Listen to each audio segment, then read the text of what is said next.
Sir Trump comedy India reverse shock. అదే ఇందాక నేను మొన్న పార్లమెంట్లో చర్చ జరిగినప్పుడు ఈ కమెడియన్ అనే జాన్ బ్రిటాస్ అని ఉన్నాడు, మన జర్నలిస్ట్ కమ్ సిపిఎం సభ్యుడు, రాజ్యసభలో బాగా మాట్లాడుతుంటాడు, ఆయనకు అవార్డు కూడా ఇచ్చారు. ఆయన మాట్లాడుతూ నా దాంట్లో కూడా ఉంది, అది ట్రంప్ ఒక కమెడియన్ లాగా అయిపోయాడు ప్రపంచానికి.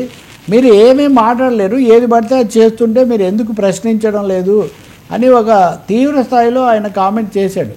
దాన్ని జనాలు కూడా బాగా అదే ఫీలింగ్, ఇంత పెద్ద దేశాన్ని ట్రంప్ అంత తేలిగ్గా మాట్లాడుతుంటే. Modi Saab ka reply yesterday, 1 hour 42 minutes he took. He didn't utter a word about Donald Trump. Is he afraid, sir? Not a single word. Sir, I will tell you one more thing. A comedian turned president while in White House in front of Donald Trump had the guts to speak.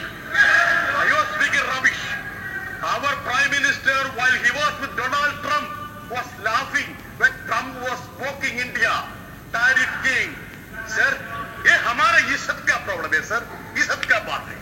We want our so ట్రంప్ను ఎందుకు మీరు ప్రశ్నించడం లేదు? Trump tariff king India ఎప్పటికప్పుడు ఎగతాళి చేస్తున్నాడు, జోక్గా మార్చేస్తున్నాడు, బెదిరిస్తున్నాడు చిన్నపిల్లల్లాగా, ఇది అంతా.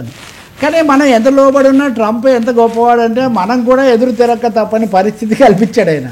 ఉక్రెయిన్ నుంచి చమురు తీసుకురావడం అన్నదాన్ని ఆపలేదు కాబట్టి మేము చేస్తాము అంటే, భారతదేశం నిన్ననే ఒక ప్రకటన చేసింది, మొదటిసారి కొంత తిరగబడినటువంటి ఒక ప్రకటన. మేము మా భారతదేశ చమురు అవసరాల ప్రకారం మేము వ్యవహరిస్తాము, దానికి ఏమేం కావాలంటే చర్యలు తీసుకుంటాము, మీరు మీకు లా అవసరమైనప్పుడు మమ్మల్ని తెచ్చుకోమని మీరే చెప్పారని ఒక ముఖ్యమైన విషయం చెప్పారు ఆ ప్రకటనలో.